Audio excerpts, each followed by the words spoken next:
to share my screen. Let's see. Let us share here. And I'll put it in slideshow mode. So for those of you who haven't heard much about YC, twice a year, we invest in hundreds of founders who join us for a 3-month program focused on helping their startups grow.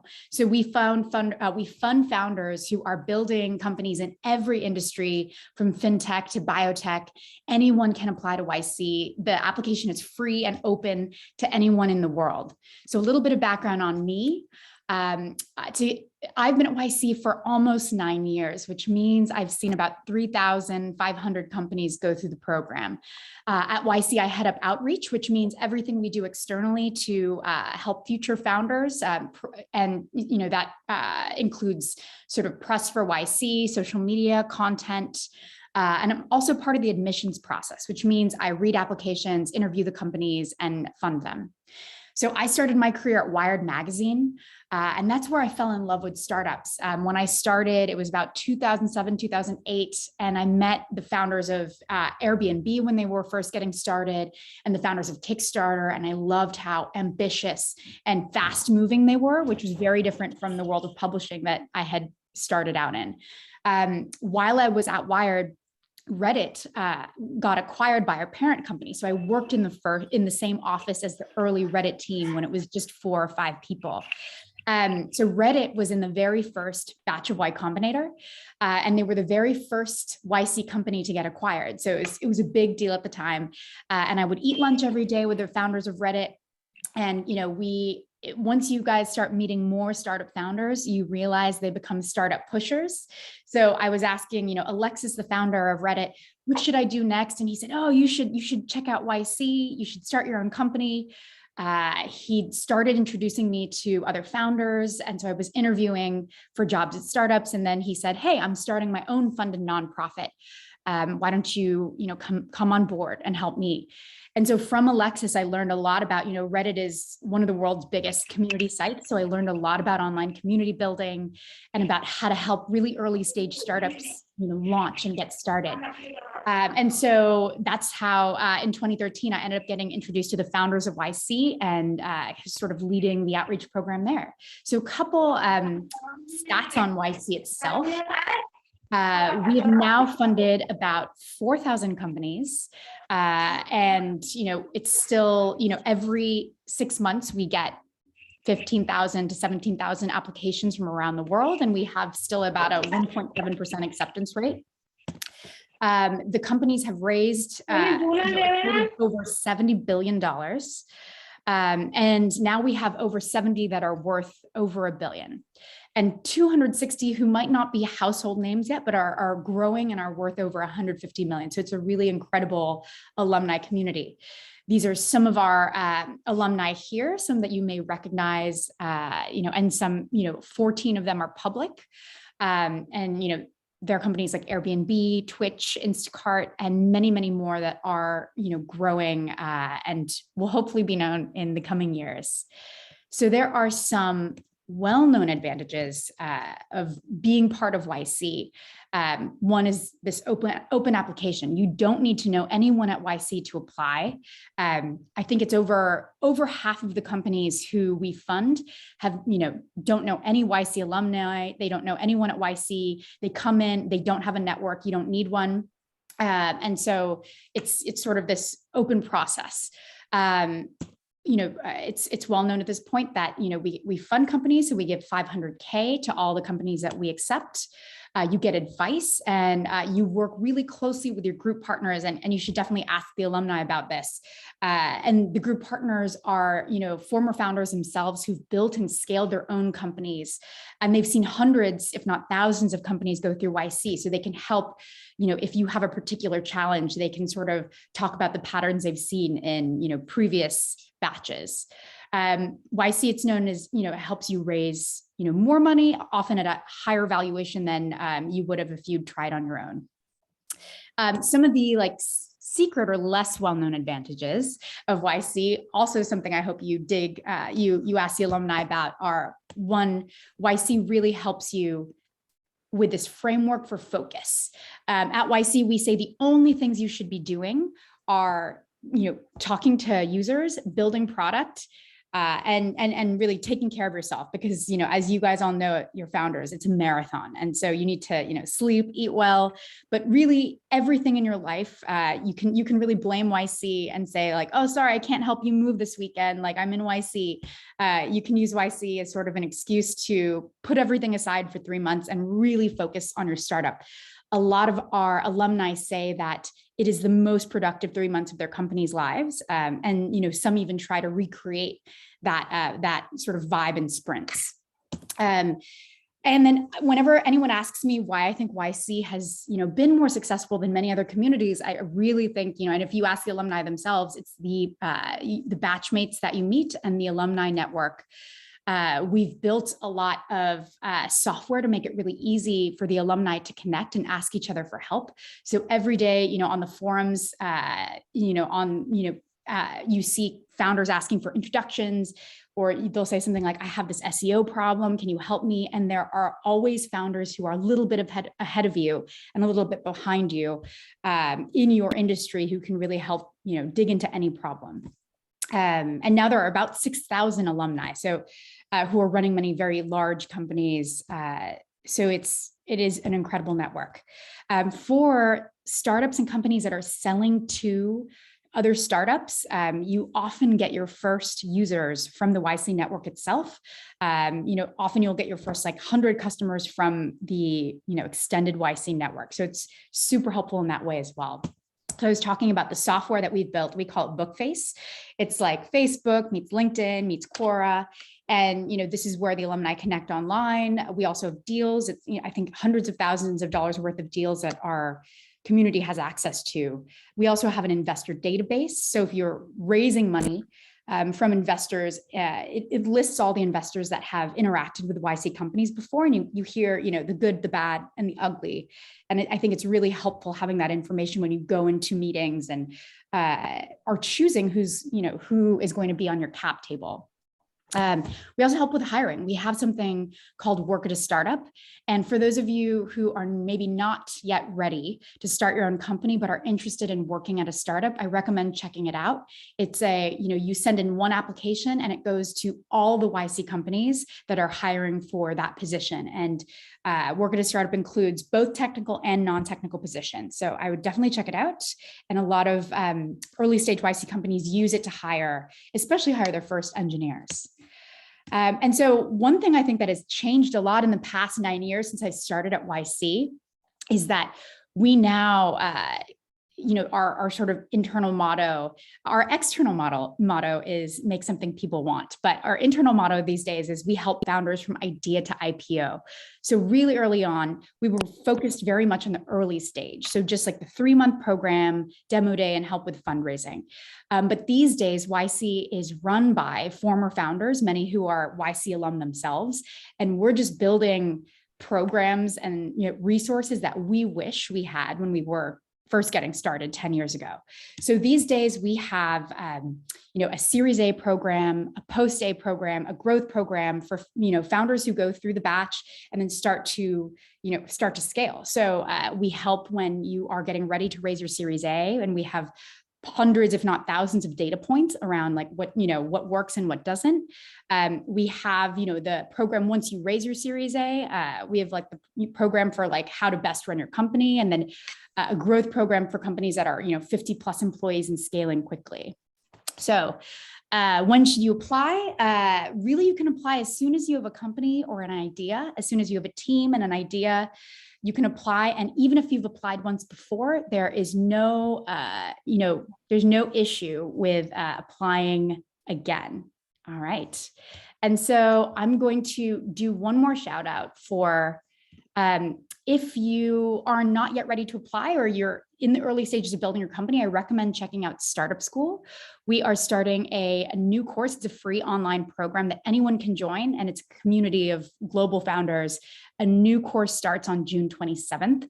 And if you're also looking for a co-founder, Startup School has a co-founder matching program. And we've funded a number of companies who've met their co-founders in that way, and it seems to be working really well. All right, so I will share my my contact info in the chat later, but I'm going to kick it over back to Leke, and then he can introduce the alumni. Thank you so much, Kat. That's very detailed. I'm sure there's a lot of questions already, but I'm going to introduce the alumni first before we start taking the question. The first alumni that we're going to have to the stage is Ola Oyetayo. I feel like I could say that right because I'm Nigerian myself, and he's going to be sharing his journey into YC. So if you have Ola on this stage, please. Sure, thanks, Leke. And yeah, good to know that there are quite a few people that can actually pronounce the name correctly. So that's always a rarity. Thanks to everyone, quite a lot of people on the call. Thanks for joining, and obviously thanks for having me here as well. I'll just give a bit of background. I run a business called VertoFX. I'm the co-founder and CEO. So we're a London-based fintech, and we help businesses move money across borders, mostly businesses in emerging markets. We've got a big focus on Africa.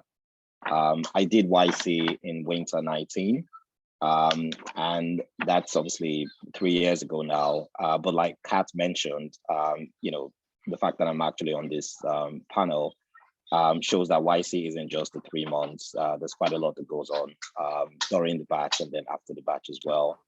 My YC experience, probably that's what's more relevant to this session, is a lot of what Kat has mentioned.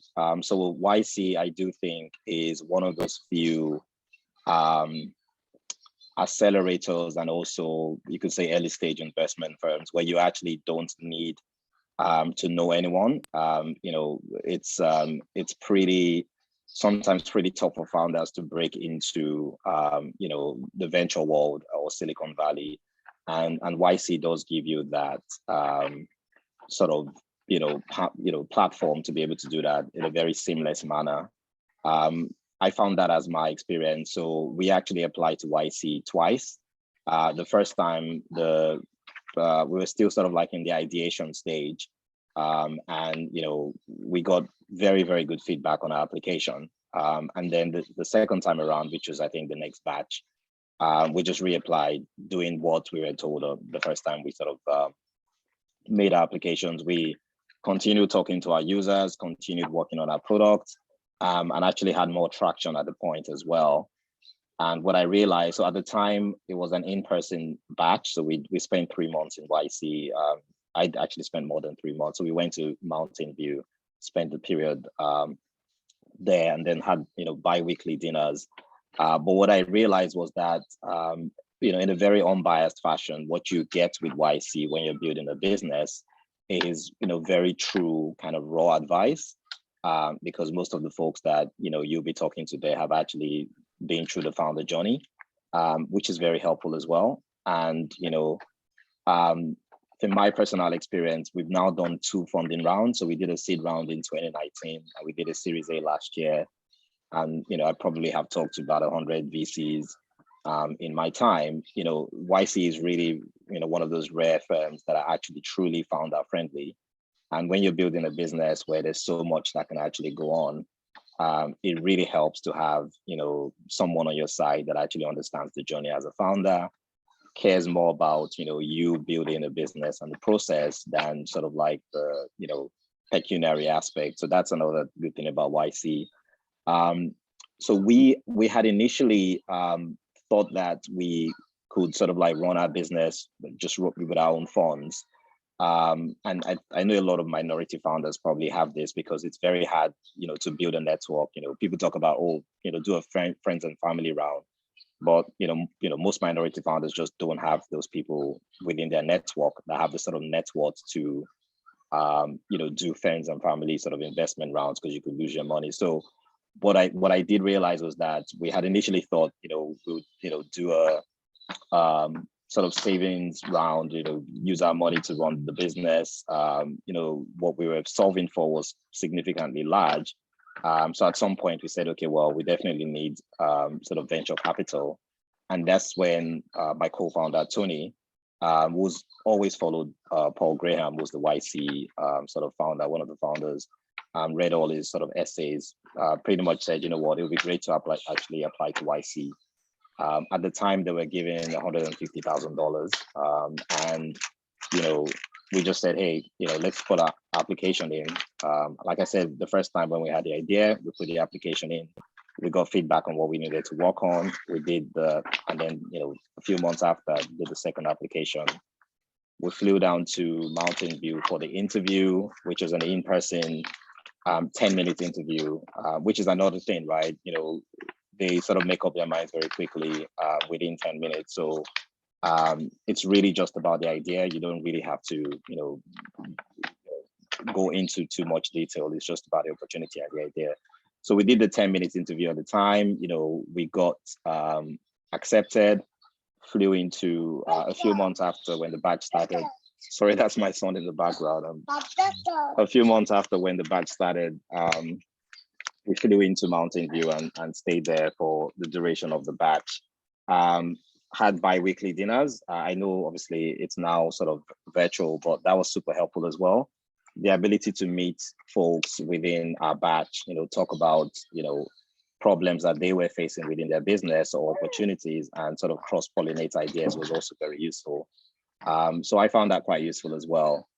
And then most importantly, when we finished YC, pretty much everything Kat has said, you know, it was easier to get funded. You know, some of the VCs that we were talking to initially in London, you know, when they heard we were in YC, I think there was a, you know, a TechCrunch article, you know, started reaching out to us. And to be frank, that's pretty much how we got our seed round. So one of the VCs that had initially had a conversation with us, once they found out they were in YC, they felt, okay, well, these guys actually are onto something. And at the time we raised about $2 million. So YC definitely helped with funding, also helped with articulating the idea and being able to pitch yourselves properly to investors, which is also very important. Not something a lot of minority sort of founders are aware of, but there's some sort of an art to, you know, selling yourself and your business. And then ever since then as well. Thank you, Ola. I'm just aware there's like a lot of questions already flowing through, and I have one question I'm keen to ask, and I know Sure. we want to give people opportunity to ask plenty of questions. I think you mentioned something really key there, like you applied twice, right? You say you listened to feedback. What was it like? Can you identify what was the difference between your first application and your second application? So the difference between the first application and the second one was, at the time we did the first application, we actually didn't have what we call a minimum viable product. So a prototype. So we actually just conceptually said, hey, it would be great to have this, you know, platform where businesses can exchange currencies, but we didn't actually have something, you know, at all, you know. And the second time around, we did have a prototype, and users had started using the product, and we could see traction and sort of acceptance as well. And that's the difference. Perfect. Thank you so much, Ola. I'm sure we'll have you back on this stage in a second, and there's loads of questions in the chat as well. So thank you so much for that, giving us that information. And thank you for being flexible as well, and joining us. We're going to invite to the stage our next YC alumni with Chantelle Bell. Chantelle is a co-founder of a UK-based startup as well, called Syrona. Chantelle, if you could join us on stage as well. Yeah, no, thanks for the introduction. Lovely to meet everyone. So I'm Shawn Tarbell, one of the co-founders of Syrona Health. We're a digital health platform focused on supporting employees in the workplace with chronic, which is long-term conditions. We work in three main areas or time points. So in early career, we focus mainly on endometriosis, PCOS, and uterine fibroids. Mid-career, we have a focus on fertility issues. And late career, we have more of a focus on menopause. But I guess in terms of our YC experience, it actually started about 2.5 years ago. And there's something called the YC Startup School, and it's a free resource for any company who is looking to kind of get some experience and work in sprints and kind of have weekly in-person or virtual meetups. So that was kind of our first introduction to YC, was through this startup school, and we found it super valuable to really help us focus. And that was, again, the theme which we found that carried on into the YC batch itself. But I guess we wrote our first application in, I want to say, winter 2020. We had no product, it was just an idea, so didn't expect anything from it. We received a few questions from the YC kind of reviewers, but ultimately it was a no. But we carried on applying, plugging away, and I think in total we actually applied, I want to say 4 or 5 times. So we just kept going.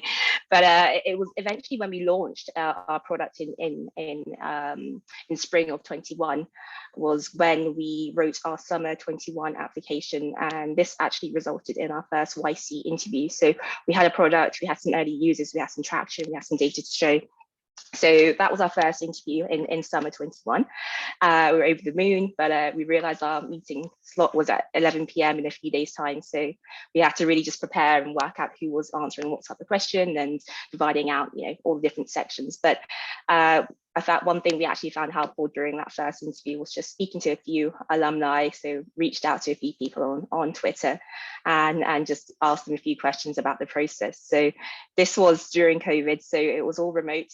And it was the big day, and we had YC partners interview us, 3 of them, Serby, Jared, and Brad, I believe.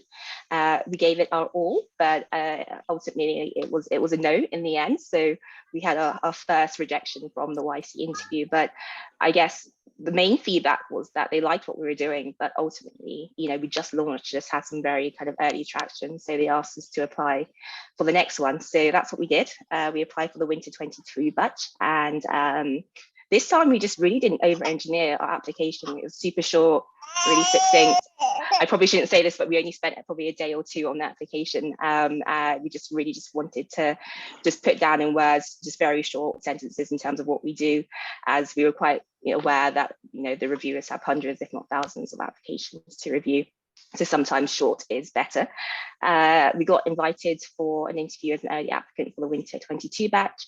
And this time we managed to persuade, I guess, Serby, Jared, and another partner that we were ready for YC, and now was our time. And we had, I guess, the difference between our first interview and the second was just more of a focus on commercial traction and building out the product to kind of focus on chronic conditions. So we had more narrow scope, and I think we were just a little bit more confident in our company at that point in time. So our batch started in Jan of this year, and it was all remote still. So everything was remote. We didn't have to go to Silicon Valley, but even then, I would say that the YC experience wasn't matched for us. Some of the key elements we found super useful were kind of the YC alumni talks, where founders of like Airbnb and Stripe would spend like an hour or 2 with us and speak about their story just off the record, and we were able to kind of ask questions.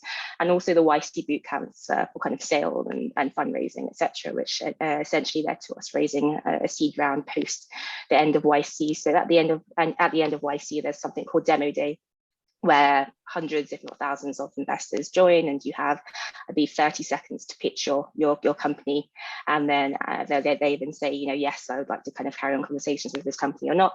And from that we managed to kind of raise our seed round. So for us, it was just an invaluable kind of opportunity, as we had tried speaking to investors in the UK and in Europe prior to our acceptance in YC, and similar to Ola, had a lot of kind of pushback, oh, you're too early, you come back, when you do XYZ. But I think having that YC kind of almost like stamp of approval just really kind of made people see you in a different light. And I think it is due to the intense nature of those 3 months to kind of help founders really change their mindsets when it comes to building their company.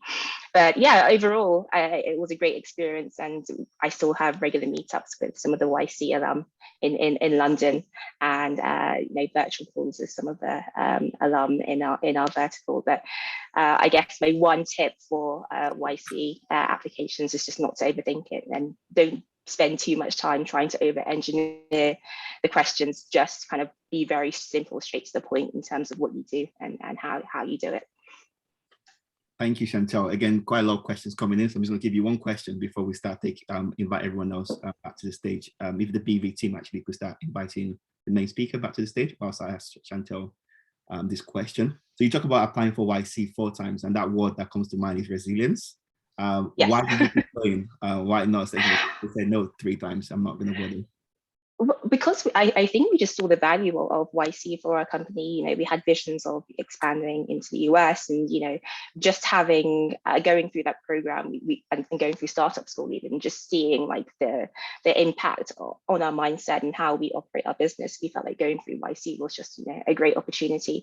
And speaking to a lot of other founders, many founders apply more than once, so definitely don't be discouraged if you get rejected on the first go. Many founders apply that 3-4 times, and it is pretty normal to apply more than once. Okay, perfect. Thank you for explaining that. Cool. Yeah, there's a lot of questions in the chat, and I'm sure people are eager to ask questions. If the BB team could help spotlight Ola for me, please, that would be great. Kat, a lot of questions around co-founders, right? Co-founders over the solo founders. So I'm going to take the 2 questions, and then technical. How technical do you need to be to apply for YC? I guess if you could take that's a question. Yeah, in terms of solo founders, we do fund solo founders, so I wouldn't let it stop you if you're a solo founder. About 10% of the batch are typically solo founders. And one cool thing I've noticed recently is that a lot of the solo founders will sometimes have their own like WhatsApp group, so that it's like they essentially create a support group of other solo founders that they can talk to. But the challenge is we've funded, hundreds and hundreds of startups at this point, thousands, and we've seen just how hard it is to build a company on your own. So if you look at the YC top companies list, if you look at the top 100, only 4 or 5 of them were founded by solo founders. And so I think the burden is on the solo founder to do a little more work upfront to show that you can accomplish as much as a team. And so sometimes it just takes a little bit more, whether that's like, building the product and getting it in front of your first users. You have to do a little bit more work up front to prove to not only YC, but in other investors that you as a solo founder can really make this company big. For technical, what we're looking for is we want to fund teams that have the domain expertise or the technical capability to build what it is that they're pitching us. For most software companies, that means that you should probably have a software founder or like a developer on the team that can help you move really quickly. Again, it's not there is still a percentage of the batch, of every batch that are non-technical. So I still wouldn't let that stop you, but we very much recommend being open-minded to bringing on a technical co-founder if you're building a software company and something that's really dependent on tech. So yeah, it's don't let question on that. So if a solo founder applies for the program and they're not technical, is there anything else that you're looking for that they need to do additionally or around them? No, we're really looking for the same things, right? We're looking for strong team or strong founder who I think one thing we really look at is how quickly they're moving. So we look for this in every team, right? But we're looking for, if you've applied once, especially, and you're applying again, we look at how quickly have you been moving in the 6 months since your last application? Like, are you able to build the product on your own and launch it and get your first users and get insights from those users? But no, we're looking for the same things, regardless of whether it's 1 person or 3 people or more. And maybe to bring Ola in here as well, because you've got co-founder, right? And how helpful is that experience, would you say? Yeah, I think just to almost like second what Kat has just said. So the way my relationship with my co-founder works is he's the technical person. So at the moment, he's the chief product officer and chief technical officer of the business. And I'm the CEO. So I'm on the strategy and business side. And we have skills that complement each other, and there's no way we would have built a fintech platform with sort of proprietary technology if I didn't have someone that was a technical co-founder. We would have just burnt millions of dollars trying to build it. So it is certainly, especially if you're building a tech product, it's very, very important that someone on the team is technical. They don't necessarily need to know how to code. My co-founder can't, but he used to run large scale sort of IT projects for banks. So he knows when someone knows what they're talking about or not. And that's very, very important when you're building and shipping products. So certainly good to have people that are that have complementary skills to you when you're building a business. Okay, thank you, Ola. And I'll start with Chantelle and come back to you, Ola. Like, how did you find your co-founder? Did you know them beforehand or? Yeah. So I've known my co-founder for a few years before actually starting the company itself. So we actually studied together, and we did the same course, and then we actually moved in together, and we went on holiday together. So we know each other fairly well at this point. But yeah, that was all kind of before starting the company. And I just to kind of second what Kat and Ola were saying, I wouldn't say that, it depends on the vertical in which you're operating in as to whether you see it being fit that you need a kind of a technical founder in that sense. But maybe it's not every company needs that, but as long as you have kind of some complementary skill sets in that sense. As I've seen some really great solo founders from my batch even just, do amazing things and go, super far and grow. Their company is growing amazingly. So I wouldn't let that stop you at all. Thank you, guys. And Ola as well, how did you find your? Yeah, sure. So we're actually mutual friends. I'd known him for probably about 6 or 7 years prior to starting a business together. We had this group of friends that we regularly hung out to play poker on a monthly basis, and so we're super friendly before we started the business together. Perfect. Cool.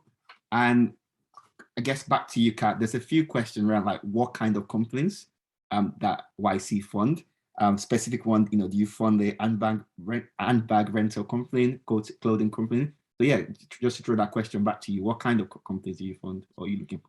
Yeah, if you look at our sort of directory, our startup directory on our website, you could probably find a company in every vertical that exists. We lean toward tech. So whether that's software or biotech, something that but I think we might have mentioned this earlier, but the idea our aim is to fund startups, which is fast growth. Versus small businesses. So it just depends on what type of company that you are interested in building. But we're very interested in the fast growth, sort of ideally tech-enabled companies. But yeah, we've funded, things in the sort of, hardware, women's health space, or women's fashion. So you can probably find an alumni in every industry. Great, thank you. For that really. And I think people still want a bit more clarity around the issue of like technical co-founder. Do you consider like, I guess if a founder is not technical and they have like a software engineer, is that frowned upon, I guess is a question, or does that not matter? I mean, if you're building a tech company, like a software company, we prefer to work with teams that have a technical co-founder. But as I said, it's like, it really depends on what you're building. And I think it's, we'll like, it's definitely not like something that would completely count someone out, but I would say we definitely have a bias toward funding teams that have technical co-founders or like domain expertise in their spaces. So like, for example, if you're building a biotech company or, we'd want someone with that background, with that, sort of background in research or in an industry. If you're a hardware company, maybe you have a mechanical engineer or an electrical engineer, but ideally there's someone who has that expertise who can really help you build quickly. Great, thank you, Kat. Hopefully that answers your question. I've got a few more questions for the alumni. Whilst I'm discussing that question, if anyone is feeling brave and you want to ask your questions directly, feel free to raise your hand and we'll get the team to unmute you so you can speak directly to our panel. For our alumni, I guess the question I'm keen to find a bit more is that partner interview. Can you talk us through that experience? What was that like? What sort of questions was being asked, if you're allowed to say? You want to go first, Chantelle? Yeah, I know. Happy to start off there. So it's pretty intense. It is just 10 minutes, super quick fire. They give no indication as to kind of how it's going. But the type of questions that they ask, they start off by asking kind of, what are you building? You give kind of the one-liner in terms of what are you building. They go into a few various questions such as, why are you the right team to build this? What's different about this compared to maybe X? What will make you succeed? Your metrics. So they may ask you about, your growth over the last few months. They may ask you about your commercials, etc., and your team setup. So it depends interview to interview how it goes, but it is quite rapid fire. And yeah, there are usually multiple partners in the interview, and they may all ask you a question, or maybe one person may ask you all the questions, but it is just 10 minutes. Once the 10 minutes are up, that's it. And you'll hear back either that same day or maybe the day after that. Oh, wow. So you had like the outcome of whether you got in that day or the next day? Well, I guess our situation was a little different. So actually what happened was that we got in, but I think one of the partners actually forgot to tell us that we were in. So I had to email her. Cool. No, well, congrats getting in. Again, Yeah. for sharing that. Ola, what was your experience like? Sure. So for us at the time, it was in person. So we actually had to fly into Mountain View to do the interview, which is great because they pay for your flights and accommodation. Wow. It's actually probably more nerve-wracking in person because there's tons of resources out there if you want to learn. Literally all the questions Chantelle has mentioned. What are you building? You need to be super succinct about what you're building. Get straight to the point. Obviously, they've already read your application, so they know what you're building. They talk about the competitive landscape as well, and then also why you are the founding team to build what you're building, and sort of like how ambitious you are as well. So I think it is 10 minutes, but it's very intense, and you could be asked any question about your business or your application. So it's probably good to actually do the research and know what you put in your application, and also be very, very succinct in your answers. And also I think there's some sort of like a tale out there that they also sort of like look at co-founder dynamics. Obviously this might be different in person, right? So are you guys talking over each other? Is one person just always intercepting? And so there's quite a few things there as well that you should be mindful of in terms of the interview, but it was really just about questions about the business. Thank you. I'm gonna let two people that have raised up for a while ask their question. Should we go with Shay first? Shay Odekunle? Hope I've said that right. Hi, yeah, Odekunle. Shay Sheung. Good evening, everyone. Two questions. First to both of the co-founders, Chantelle and Ola. I'm currently at idea stage and have a lot of building to go before I'm even at the stage where I'd apply to the likes of an YC. But one thing that I will eventually have to do is find my co-founders. And the way it seems, I'll probably need two co-founders because I'm thinking about something in fintech, so I'll need like a finance expert and a technical expert. How did you know that your co-founders were the ones? Because essentially building a venture together is like, I like to compare it to like deciding who you're gonna have a baby with, because it's kind of gonna be all of you building this thing together, and making sure that they're as committed as you are, that they're capable of doing what needs to be done. And I'd love to get both of your perspectives on that. And then Chantelle, more specifically, what was it like taking part in the I just realized this 2022, would that be remote or Yeah. hybrid? Because what's it like taking it remotely and participating remotely? Yeah, it was remote, but I guess going back to your first question, it is like a marriage. You have to be, it works like a marriage. You're spending a lot of time together, you're making decisions together. You have to make sure that you can work well with that individual. Luckily, I know my co-founder fairly well, and we had worked together in the sense of kind of during the masters, we had worked on various projects together. So I knew how they operated, how they worked, and we could work well together. So luckily I had that advantage on that. And we also came from, I guess, complementary skill sets. So naturally it was just a fit that, I had more of the kind of the healthcare or digital healthcare background, and she had more of the kind of business background herself. But I guess, it's one of these things you kind of have to it's almost trial and error in a way. You've got to kind of see who's out there, see who matches your skills, whether you can work well together, whether you can kind of solve conflicts together in an easy way without it going up in flames. As I hear that founder conflicts can really destroy companies at any stage. So you want to be careful about that in the start. But yeah, I was in the last batch and it was completely remote. So I did not go to Silicon Valley at all. During my batch. It was all remote and it was all on Zoom. So we had, I think it was Tuesdays and Thursdays, we had set times where we had various kind of talks, boot camps, etc. And I think one thing that YC does well is they split us out into kind of groups. So I was in more of the digital healthcare group. And every week we'd kind of have little mini office hours in a way whereby we could discuss where we're at with the company.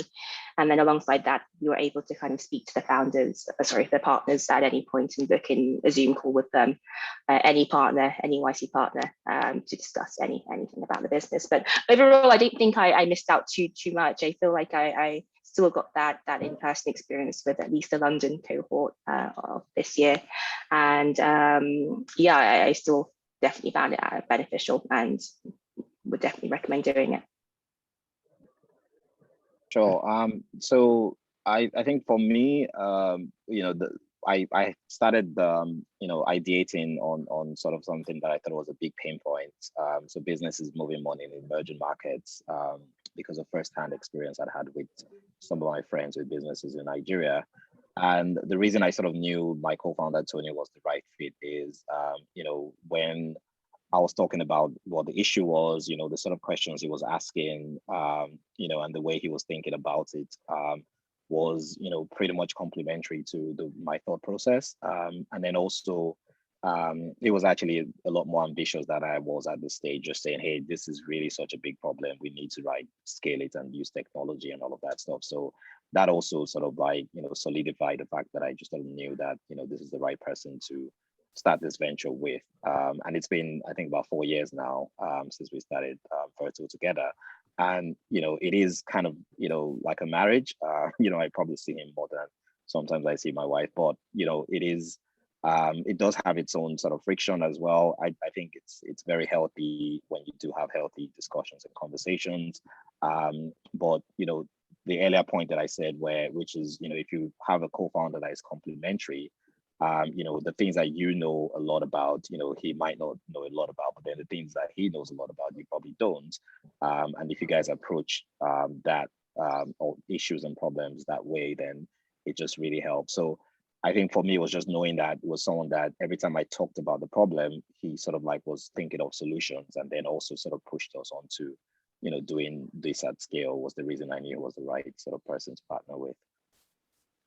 Thank you, Ola. Hopefully that answered your question, Shay. Johnny, you've had your hands raised for a while. If I'm the BV team, could invite me to the stage. If you could ask your question as succinctly as possible, please. During the toughest moments as founders, what keeps you going? Great question. Yeah, I guess for me, working on something I'm really passionate about and love, and just hearing that, the impact that it makes on our users or patients' lives. I think that's the one thing that kind of keeps me going. Even when times get tough, startup isn't easy. There's constantly ups and downs, even within a single day. So having that kind of grounding as to why you're doing this is super important. And for me, that is the reason why I do what I do. Yeah, not to sound, like I'm echoing Chantelle, but the same thing actually. The fact that the problem we're solving for is kind of huge, and when we see sort of users of our products that are super happy that if you're in Africa, you can send money to China, literally within 24 hours, and no one's thinking that you're sort of high risk and sort of over asking questions and all of that stuff. The why is really just looking at the problem you're solving and getting user feedback as well. That's why I do think that just a bit of advice, if you are thinking of starting a business and going down the venture route, you probably should think about starting a business solving a problem that is a big pain point either to yourselves or people around you, because there are lots of lows in the startup life, and you probably give up super easily if things don't go your way, and you're not really committed to it. So just knowing that what you're solving for and getting sort of good user feedback as well helps during those sort of low points. Thank you both. Yeah, thank you for the question. We're gonna take one more for the audience before I leave this. Oh, okay, last two. Start with our first. Again, keep the question short and simple. Yes, this is a practical question, so hopefully it's a quick one. Kat, we talk about, or something I hear about a lot is those early metrics and demonstrating growth. At what point is enough? Because as a founder, you can get caught in the trap of demonstrating traction, speaking to users, etc. So for you guys, at what point do you need founders to get to before before that's what you're looking for, before that's the acceptable amount? There's no sort of magic number, unfortunately, but it's sort of whenever we hear early stage founders say like, oh, we talk to users, we often say like, you should add another 0 to that. So they'll be like, oh, we talked to 20 users or 50 users. We're like, add another 0, it should be 200 but I would say that it's more about how quickly you're moving. So if you've been working on a product for 2 months and you have a very early prototype and you've gotten it in front of a couple users and gotten early, feedback from potential customers, that's super promising. But if you've been working on something for 1.5 years and you still just have a prototype and you've gotten, feedback from 20 users, we ask, what is it that's slowing this team down? And so, it depends greatly on what you're building as well. Like some things have a much longer timeline, if that's especially in healthcare or enterprise. But yeah, we look more at how long you've been working on something and how quickly you're moving toward building the product and getting users than a specific number. Thank you. Thank you. And lastly, Olu, to the stage, that's this question. Perfect. Thank you, guys. I appreciate you taking the time out today. Super impactful with all the information you guys are sharing. This question is for Kat. In regards to the founders match, how successful has that been as far as like the traction? And then the individuals that go through that match process and find somebody, are those individuals, I guess, in the overall pool accepted more than like the single founder? I don't know that I have that exact stats on that, but the co-founder matching, the biggest challenge that we hear from founders is finding a co-founder. And we were for many years very against people meeting co-founders in non-organic ways, like online. But then in the past couple of years, we decided, hey, people are meeting their future spouses on dating websites. And we're like, why shouldn't they be able to meet co-founders as well? So we put it out initially sort of as an experiment to see like, can people meet this way and successfully build companies? And as of last batch, I think we funded at least 6 or 7 teams that had met that way. And we're not saying you should meet and then immediately start a company or apply to YC. We think it's a way to start that relationship. You should date, essentially, build a project together or work together for a little while before like jumping in. But we have been seeing promising enough stats that we have resources at YC to continue to build out that program. And I think what makes it sort of different from a lot of the other co-founder matching tools I saw out in the world is that it had an incredible set of users. So it's like, it's a more technical, there are more technical people on the platform than I think we expected. And so it's been cool to kind of see this experiment starting to take off. But yeah, I don't have, specific stats. I would love to, just ask one more question of the alum if I can. Yeah, go for it. So I think you already sort of answered this, but if you have any, is there something you wish you knew when you were first getting started? Or any last advice you'd want to give the founders on this call? Yeah, I think for us, just involving users earlier and getting kind of more regular feedback from users, I think that's super valuable. I find that often in the early stages, you can get distracted quite easily by different things, like in terms of what maybe your competitors are doing, and rather than actually speaking to your users and understanding what is that pain point and how you can solve for that particular pain point. That's definitely something I wish I started doing earlier than I did. Sure, very good questions. I think for me, it's just having sort of a constant learning mindset, because what happens is that as your business sort of evolves, the challenges evolve, and you're not going to have all the answers. So just being in a position to actually constantly learn and find out what you don't know and ask the right people is something that if I sort of knew super early on, I would have latched on. But that's a lesson learned, and it's something that I advise everyone. Right now we're in a scaling phase. We're probably 70 people in the business now, and now I'm learning about talent and managing people and doing one-on-ones and all of that stuff. And that wasn't my problem 3 years ago. So there's always going to be something to learn, and sort of you need to constantly have a learning mindset. Thank you for that question, Kat. On that note of advice, I want you guys to imagine, to all our three panelists, that I'm your brother, sister, and you're going to give me one killer advice that will make me ace the YC application process.